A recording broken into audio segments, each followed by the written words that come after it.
Yeah,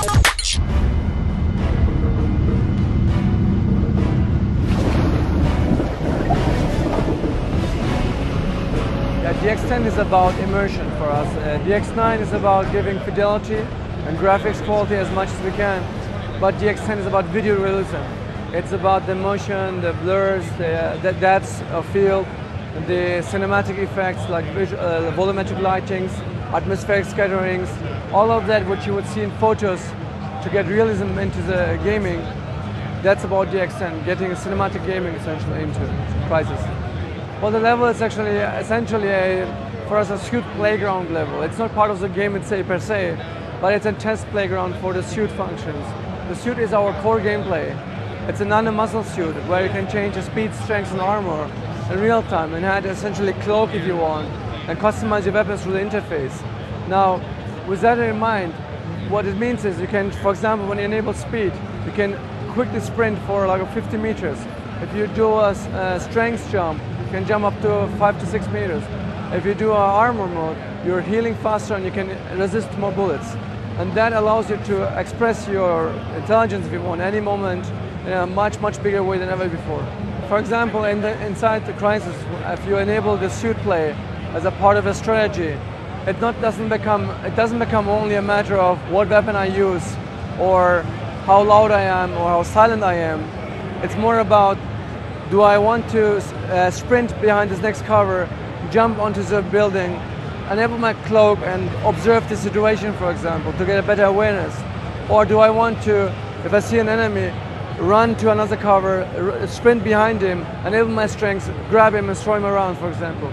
So the amount of options you have through the nano-muscle suit becomes literally 100 times more throughout the combination for every scene.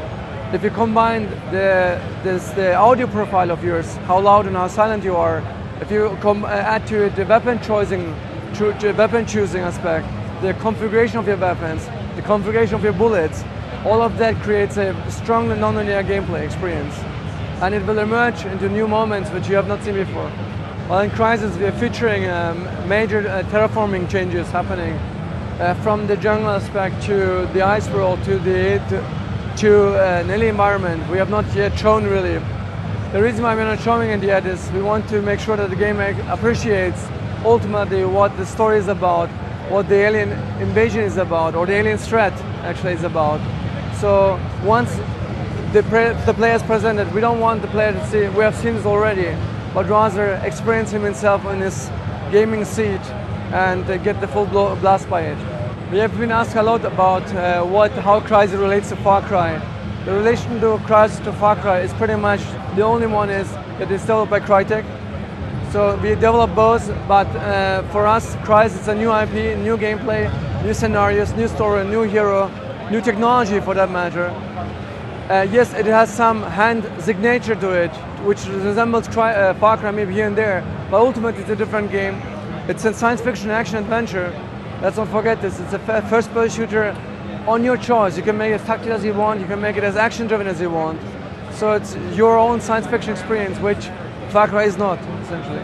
So gamers who are running right now with DX9 specifications, high-end DX9 or middle-end DX9, they don't need to be worried about the ability of playing Crysis. Crysis will run on about 2.5 to 3-year-old experienced hardware. So it will run on old hardware or older hardware, but DX10 will be, of course, by definition of PC gaming, will be the best experience. But with DX9, you will be able to enter the Crysis and get the core gameplay experience as we designed it, the core fun of Crysis. You will definitely experience it.